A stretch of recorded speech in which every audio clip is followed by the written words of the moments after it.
bonjour. Est-ce que vous pouvez commencer par vous présenter puis m'indiquer pourquoi vous êtes là aujourd'hui? On s'appelle Alexandre et Jonathan. On appartient à Communidé, qui est un média citoyen qu'on a créé il y a 3 ans pour faire des documentaires sur les questions liées à l'écologie, mais surtout sur l'implication du citoyen dans ces enjeux de bien commun.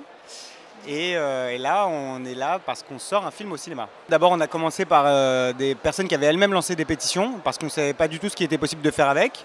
On allait voir les grosses comme Bloom avec la pétition sur les fonds marins, la pétition sur le TAFTA, sur la loi tous surveillés, et des plateformes comme change.org et tout ça. Et on s'est aperçu que voilà, rien ne permettait réellement d'impliquer le citoyen dans les prises de décision. C'est-à-dire que toutes ces pétitions, elles fédéraient beaucoup de monde, mais elles ne permettaient pas à ce que les représentants écoutent ou appliquent ces revendications-là.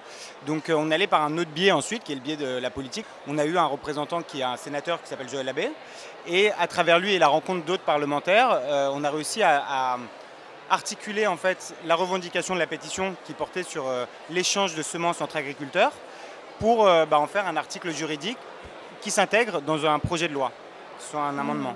L'amendement, en fait, est le privilège des parlementaires. On a pu déposer, rédiger, avec pas mal de difficultés parce que c'est tout un langage difficile à apprivoiser. On a déposé un amendement qui a été voté favorablement au Sénat.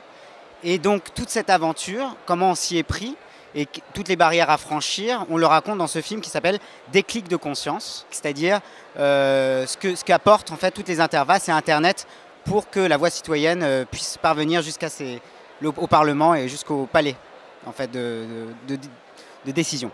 Donc en fait ce film est à la fois en fait, un objet qui permet d'expliquer quel était en fait, notre objectif, notre volonté, mais aussi toutes les étapes par lesquelles on est passé pour permettre aux citoyens d'écrire une loi.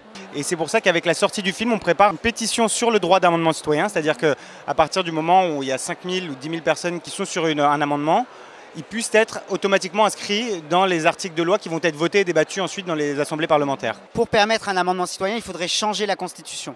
Sauf que les outils qu'on découvre ici, toutes les civic tech, permettent peut-être de faire avancer le débat et de ne pas passer par en fait, changer la Constitution qui est très lourd, mais en fait d'utiliser peut-être les opportunités qu'on a déjà pour faire changer finalement ce système démocratique dès maintenant. Convertir finalement ou de la manifestation ou de la colère qu'on peut avoir sur les réseaux sociaux en consultation et en débat vraiment constructif, je pense qu'il y aurait beaucoup de citoyens qui seraient intéressés. Mais après, voilà, ça demande aussi de la pédagogie, d'être suivi.